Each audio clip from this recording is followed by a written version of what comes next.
दोस्तों, एक डॉक्टर होती है जो ऑन ड्यूटी होती है। ऑन ड्यूटी होने के बाद वो अपने संग साथियों के साथ खाना खाती हैं। खाना खाने के बाद वो जो है सोने के लिए अपने ही जो है थर्ड फ्लोर पे चली जाती हैं। और उस फ्लोर पे जो है जैसे ही वो सोती हैं, रात के तकरीबन 2 बज रहे होते हैं, कुछ दरिंदे आते हैं और उनके साथ जो है रेप करने की प्रक्रिया करते हैं और उनके साथ बहुत ही बुरी तरह से गैंग रेप करते हैं और करने के बाद से उनकी बेरहमी से हत्या कर देते हैं। तो आइए इस पूरी मामला को, इस पूरी घटना को जानते हैं। उससे पहले आप लोग मेरा नाम जान लो। मेरा नाम है धीरज। तो चलिए आज की जो है घटना के बारे में पूरी जानकारी देते हैं। दोस्तों, इस कहानी की शुरुआत होती है एक छोटे से गांव से, जो कि ये कोलकाता का है। कोलकाता का एक छोटा सा गांव है जहाँ से एक लड़की होती है जो मिडिल क्लास फैमिली से होती है। उसके माता पिता उसको जो है पढ़ाते हैं। वो बचपन से पढ़ाई में बहुत ही बेहतर थी, बहुत अच्छी थी।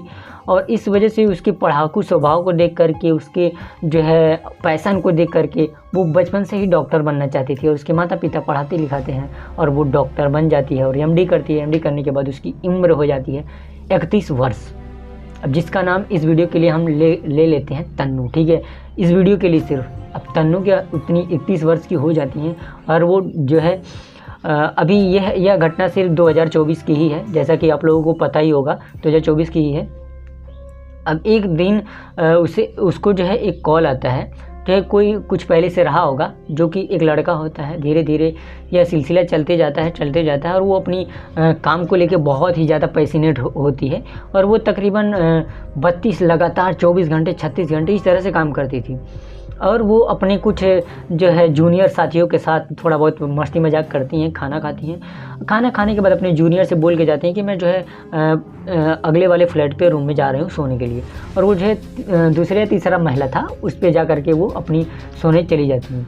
और वो धीरे धीरे अपने मम्मी की से बातचीत करती हैं। खाना खाने के बाद बातचीत करती हैं। बातचीत करने के बाद से वो सोती हैं, लेकिन उनको नींद नहीं आती है। वो रात के तकरीबन 2 बज रहे थे। अब 2 बज गए। अब उस रात में एक लड़का है जिसका नाम इस वीडियो के लिए संजय, ठीक है। अब संजय नाम का लड़का वो क्या करता है, जो है उसकी जो खिड़की होते हैं, खिड़की दरवाजे होते हैं, वहाँ से तोड़ता है उसे ना जाने कैसे घुसता है वो हॉस्पिटल में। उसके बाद से वो घुस जाता है और घुसने के बाद जिस रूम में वो सो रही थी उसके साथ और भी 2 4 10 बंदे लेकर के आता है। 10 बंदे लेकर के आने के बाद से उस लड़की के साथ बेरहमी से और सभी लोग उसका मुंह बांध देते हैं। उसके मुंह में रुई डाल करके पूरा उसके जो है ढक देते हैं और मुंह दबा के रखते हैं।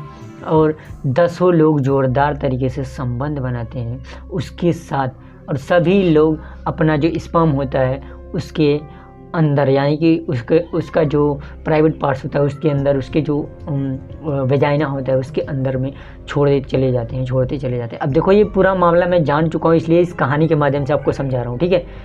तो ये सारी चीज़ें वो लोग मतलब जो है इस तरह इतनी ज़ोरदार तरीके से संबंध बनाते हैं सभी लोग। सोचो, एक लड़की के साथ अगर 10 लोग इस तरह से जो है गैंग रेप करेंगे तो क्या होगा उस लड़की का। उसके बाद धीरे धीरे तब भी वो अपनी तरफ से पूरी बचने की कोशिश करती हैं, क्योंकि वो एक डॉक्टर थी, बचने की पूरी कोशिश करती है। लेकिन वह दरिंदा उनकी बेरहमी से चश्मा फोड़ता है और उनकी आंखों में चश्मा, उसका जो फूटा हुआ शीशा होता है उसकी आंखों में घुस जाता है। उसकी गर्दन की हड्डियां तोड़ जाती है। उसके जो पैर होते हैं वो सी शेप में थे, मतलब सीधे थे एकदम।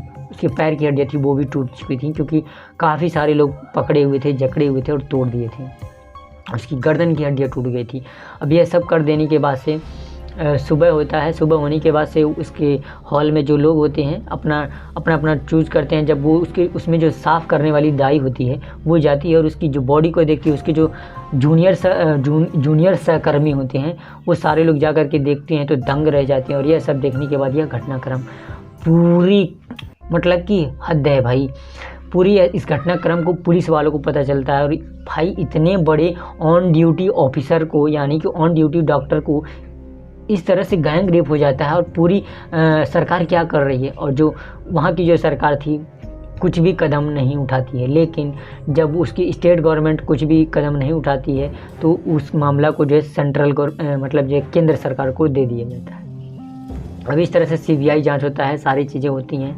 उसके घर वाले, उसके माता पिता उसको देखने के लिए फ़ोन आता है। मतलब यहाँ से जो है फ़ोन गया था हॉस्टल मतलब हॉस्पिटल से फ़ोन गया था उसके माता पिता के पास। तो माता पिता आते हैं और उसकी जो है लाश देखने के लिए बोलते हैं, लेकिन कोई भी उसे देखने नहीं दिया जाता और उन्हें इंतज़ार करने के लिए बोला जाता है। उसकी माता रो रो करके फूट फूट करके ये सारी चीज़ें सोशल मीडिया पर जो है बताती हैं। सोचो, उनकी एक 31 वर्ष की बिटिया जिनके साथ ऐसा घटना होता है और वो सरकार से क्या मांग कर सकती है। लेकिन दोस्तों, इस कहानी को सुनाते वक्त मैं खुद इमोशनल हो रहा हूँ, आप लोग तो इमोशनल हो ही जाएंगे, ठीक है। और एक लड़की के साथ इतना ज़्यादा अत्याचार होता है, धीरे धीरे यह मामला बढ़ते जाता है और ये जो है CBI को चला जाता है, जांच पड़ताल चलता है। तो उसमें उसके जब पोस्टमार्टम होता है तो उसको पता चलता है कि उसकी जो गर्दन की हड्डियां हैं वो दबा करके तोड़ी गई हैं। उसका जो पैर हैं, जो जंघे की हड्डियां हैं वो सारी चीज़ें तोड़ी गई। उसका पैर था एकदम सीधा था, समझ रहे हो ना, बेड पर पड़ा हुआ था, उसकी आंखों से खून निकल रहे थे। यह सब सीन था।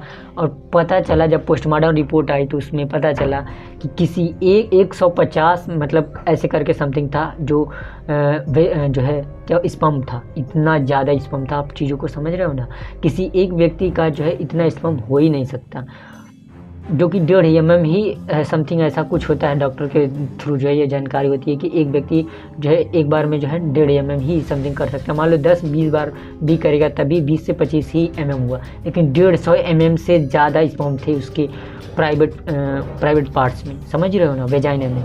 इतने ज़्यादा मतलब जो है इतनी ज़्यादा स्पर्म्स थी।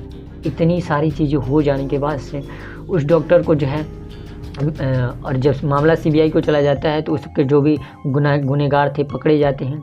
और अभी तक क्या मामला हुआ अभी तक इतना पूरा कंफर्म नहीं पता चल पाया है। जो उसका रियल जितने भी गुनहगार थे सारे लोग अपना अपना गुनाह कबूल कर रहे हैं और शायद उन्हें फांसी होनी चाहिए। आप लोग कमेंट करके बताना कि उन लोगों के साथ क्या होना चाहिए। अगर आपको इस बारे में पूरी जानकारी है तो आप मुझे बता सकते हो, लेकिन मुझे जितनी जानकारी थी मैं इस कहानी के माध्यम से एक चीज़ें समझा रहा हूँ, ठीक है। तो बस आज के लिए इस कहानी के लिए इतना ही। और उस डॉक्टर को जस्टिस मिलना चाहिए और जितने भी दरिंदे ने ये सारे कर्मकांड किए हैं उन्हें फांसी होना चाहिए, फांसी मतलब सजाए मौत होनी ही चाहिए। लेकिन दोस्तों, एक मेरी इमोशनल बातें सुन लेना, मेरा ये पर्सनल ओपिनियन है। इस कहानी को सुनाने का हमारा सिर्फ इतना ही मकसद था ताकि आप लोग जागरूक हो सके इस तरह की जो है घटनाएं हो रही हैं, ठीक है दोस्तों। अब मेरी एक बात सुन लो कि जो है मान लो दोस्तों जो भी हुआ, लेकिन उसका क्या, उसके माँ बाप का क्या, उसकी माँ बाप की इकलौती बेटी थी, उसकी जान चली गई। वो अपनी अभी ज़िंदगी जीने का वक्त था, अभी उसकी शादी भी नहीं हुई थी। मतलब आप चीज़ों को समझ रहे हो ना यार, उसका क्या। मान लो इन सबको फांसी भी हो जाती है तो उसे जस्टिस कहाँ मिला, मुझे ऐसा नहीं लगा। देखो, उसकी लाइफ जीने की थी, बहुत सारी चीज़ें, अभी तो उसकी उम्र थी बहुत ही मज़े करने की, सब कुछ समझ रहे हो ना, क्योंकि उसकी जॉब भी लग गई थी, बहुत ही अच्छे कामों के लिए वो नहीं यार, मेरे को समझ ही नहीं यार, मैं इस पर क्या बोलूँ। आप लोग खुद कमेंट करके अपनी अपनी राय दे करके जाना, ठीक है। इस ट्रेनी डॉक्टर के लिए जस्टिस फॉर डॉक्टर, ठीक है। तो बस आज के लिए इतना ही। तो के लिए जय हिंद, वंदे मातरम, bye bye, take care, love you all.